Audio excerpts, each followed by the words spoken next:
Okay, so I'm going to now start transferring the shapes back onto the foam. So I have my permanent marker and I'm going to try and be very careful at this stage.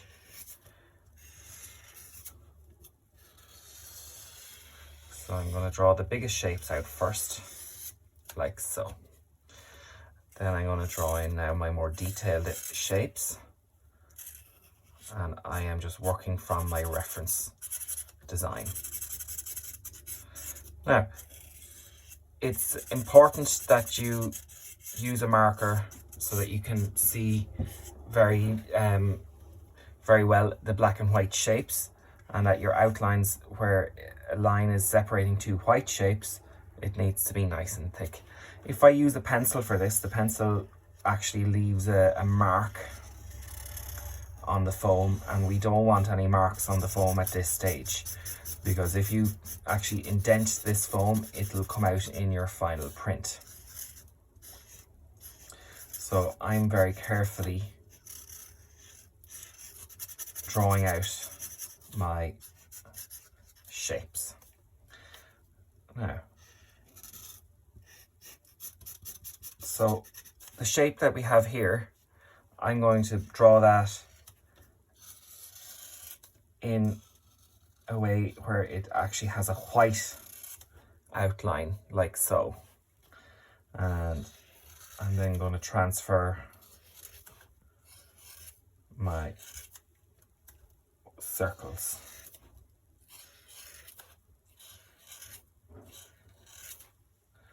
Now, I can then colour in the big black shape here on the wing,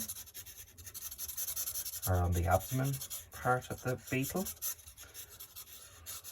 And as you can see, when I colour in around everything, that those white shapes are actually, it's the inside part that is defining the shape, because the outline gets absorbed into the black background.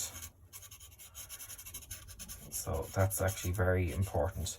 If I shade over that part there, it disappears and becomes one big shape and I lose my definition. So you need to be very careful about where you are valuing everything on your design, because it can quickly go wrong. Like if I colour over that, it disappears. There's an easy fix to get it back, but it's better if you are more careful when you are doing your work. Okay, so I'm going to draw in now my arm shapes.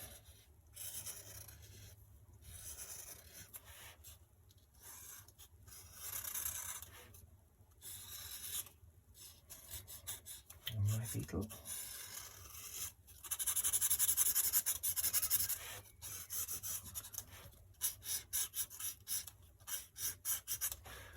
Like so.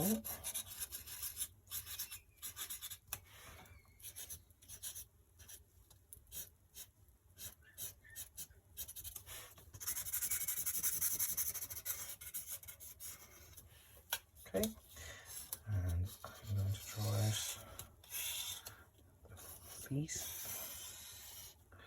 where they're going to go. And I'm going to give them a shape.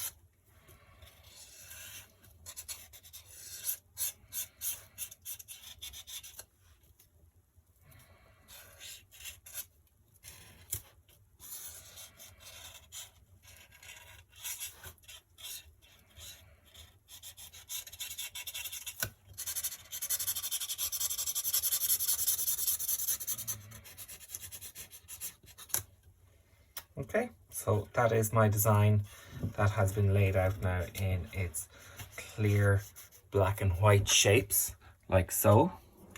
And I'm now going to get my pencil to carve it and outline it. So I have two different types of pencil.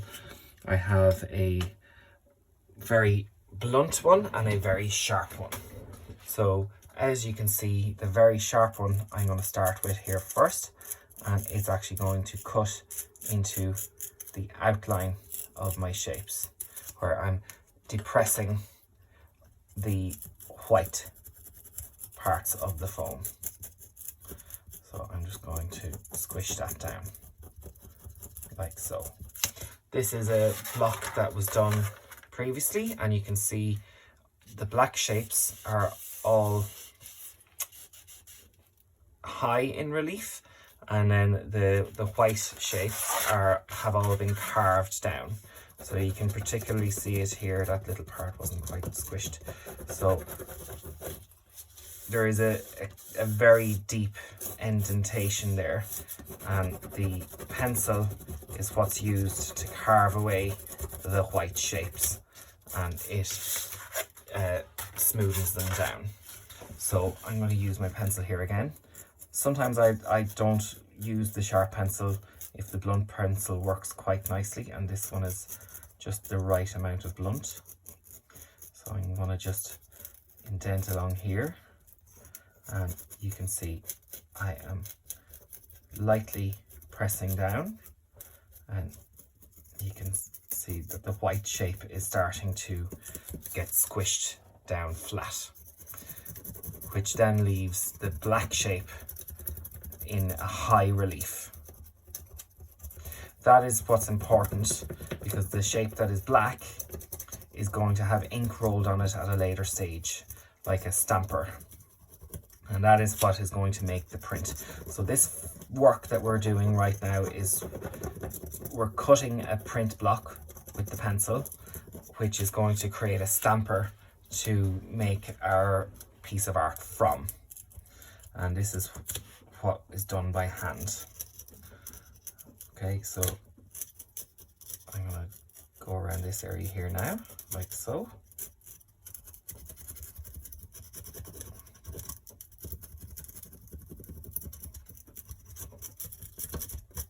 Now sometimes it can tear the block, and if that happens, get some tape, and you can actually just stick it back down so that it doesn't actually snap or break, because the foam is quite delicate. And it's important that you squish it without maybe tearing it so much.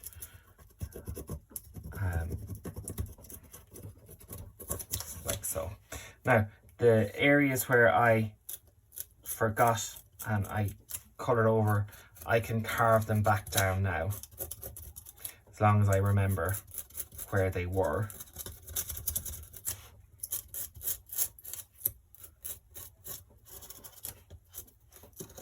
Like so.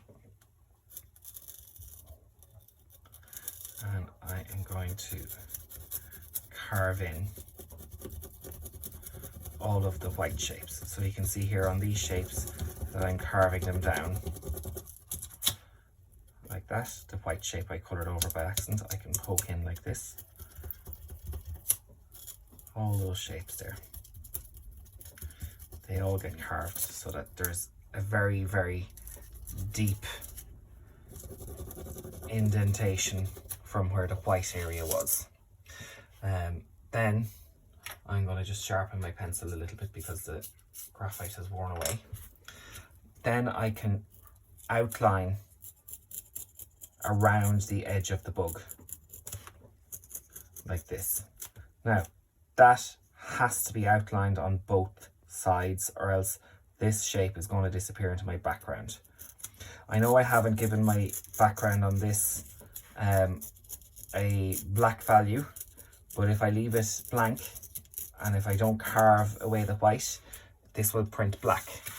That is why this background has had a black marker done on it. So if I show you here,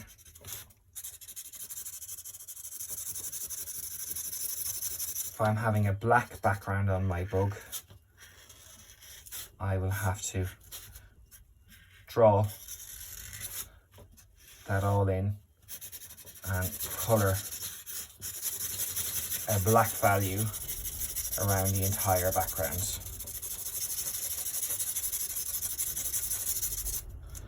Like so.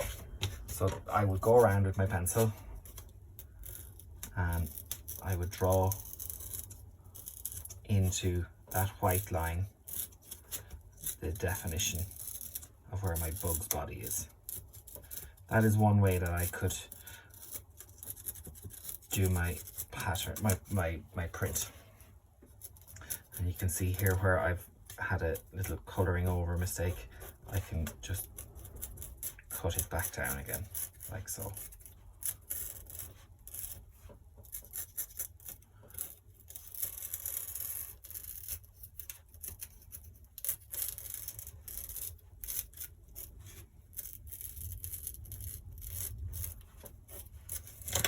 I'll just colour over that now so you can see. Now you can see the shape of my bug's leg where I carved, and you can see how the shape that I haven't carved is now disappearing.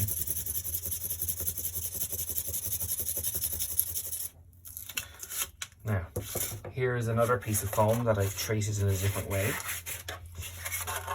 Okay, where I've started applying a texture in the background.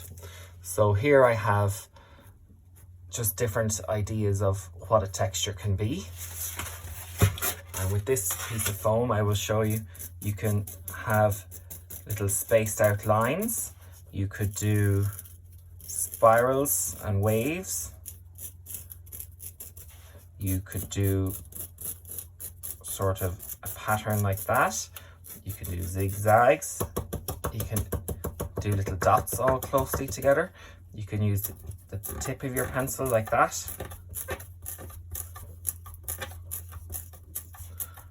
To create an indented pattern like this. You can do stripes.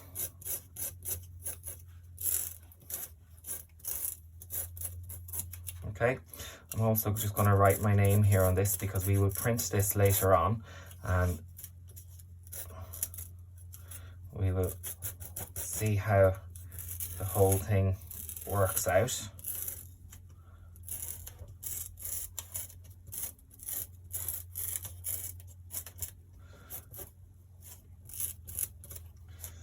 Okay, so I'm going to carve away this. You can use the end of your pencil as well.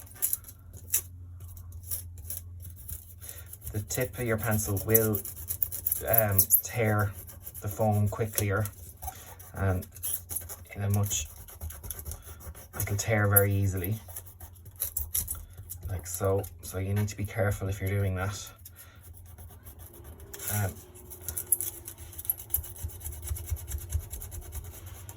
Like that. You can use a graphite stick like this as well, sometimes, to make a nice big wide circle. A fork will make a mark.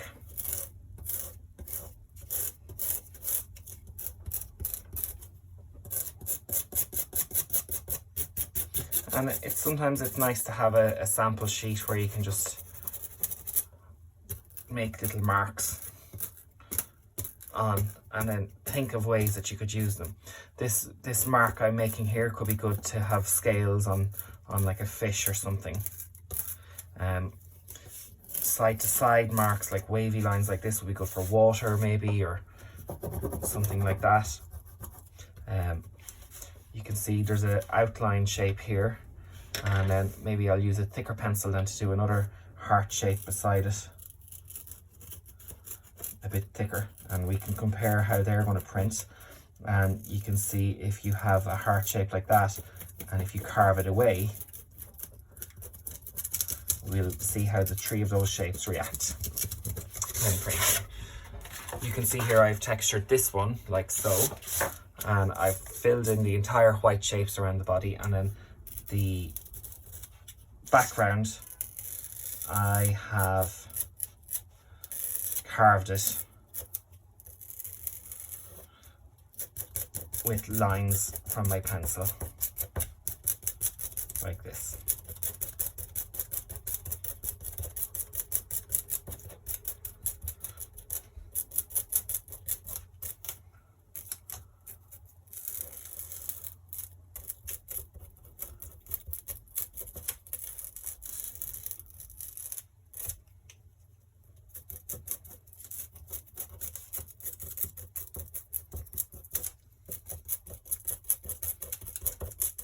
And you can hear the foam is making a lot of noise as I'm carving it, and that's the sound of it getting squished, and it's sort of breaking the foam down. So it's important that you can hear that. And I guess I'm using the pencil to kind of draw little lines in it, like this. This is quite hard on the hand and you can get a cramp, so you might need to do this over a prolonged time. This could be maybe two classes carving, depending on your year group. Obviously, if you just outline around the shape of the item you're carving, or the creature or whatever it is, that's a much simpler and effective way to carve, and it's very clear. You can also just draw straight in to your foam, where you have just things that you're drawing into it for it to create shapes.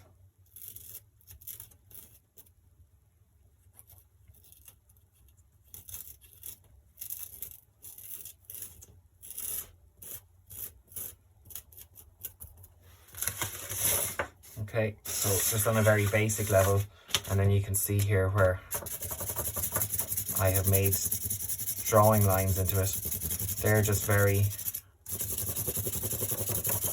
simple little shapes. And you can see how where the foam has been indented, that the black marker doesn't colour it.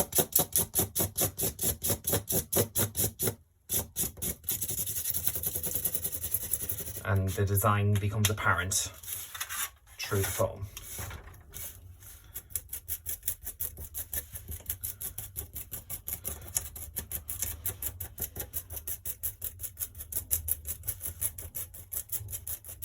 So the learning in this process is how you use black and white shapes and textures to define each other, and it makes sense of a picture. So you can see here how by adding this texture to my background, it shows a difference and a contrast to that black shape there. And that is what is helping this print to have a value and a meaning in a pictorial sense. And that's why print is quite difficult. It's how you use the black and white shapes to define each other. And that is my carved block ready for some ink and some printing.